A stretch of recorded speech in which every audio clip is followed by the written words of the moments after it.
Sean, to you first on this.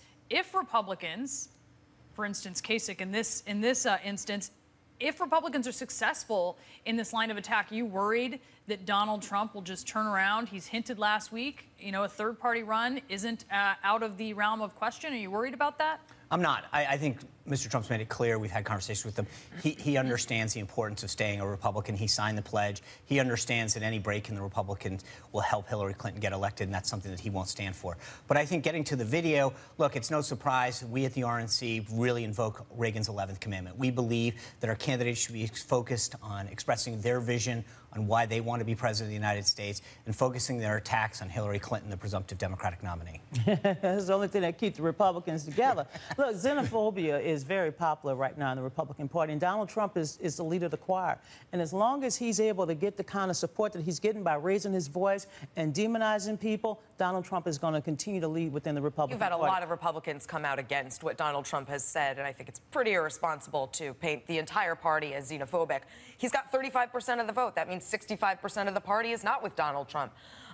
Look, I think attempts to paint Donald Trump as a Nazi or a fascist frankly gives him too much credit. To assume that he's got some kind of guiding principle leading him through any of this, I think is giving him way too much credit. I think he is purely acting on reflex and responding to, the crowds, and we just are kind of along for the ride. Well, the video was good. Yeah, I thought the video was really good. I thought that Kasich, we're talking about him this morning. People are talking about him across the country, and, his name hasn't been one that's been on the rise lately. But Donald Trump does use bigoted language. Donald Trump does use language that is xenophobic, to say the least. He's offended everyone, I think, in this country except rich white men. And so, when you have that type of dialogue, when you have that type of rhetoric, I'm just glad somebody finally punched him back in the mouth.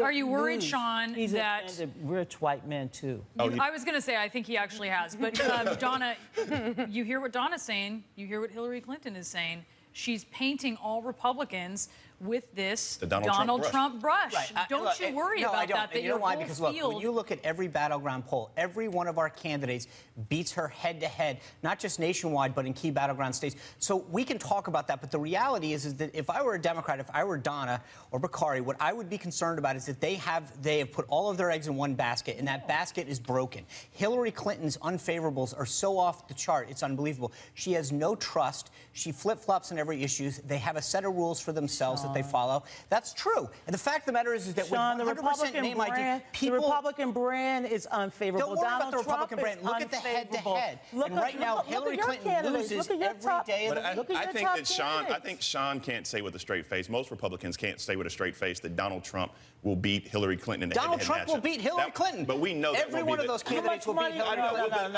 I'm not Mitt Romney. I got $10. But look, the truth is that we don't have a nominee in the Democratic Party. Yes, you do. No, we don't. It's a we joke. still have. Give me a break. No, because you're saying Martin O'Malley could pull it out, right? Yeah. You know what? He has a chance.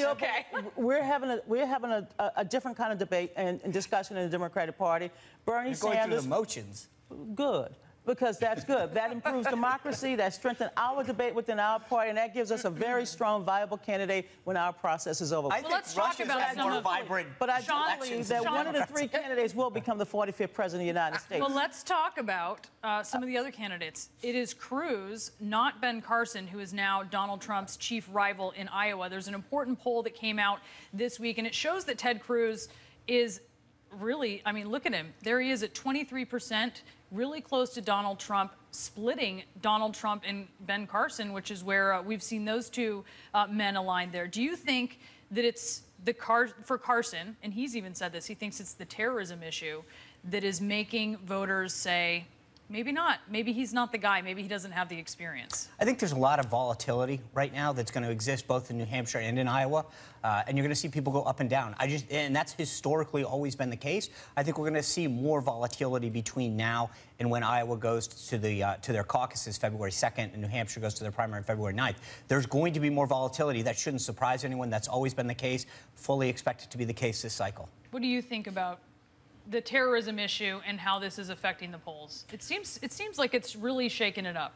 It is, and any time foreign policy is front and center, I think it benefits Republicans. Most of the country thinks Republicans are better able to handle issues like terrorism and foreign policy issues. So that's, I guess, a good thing for our side.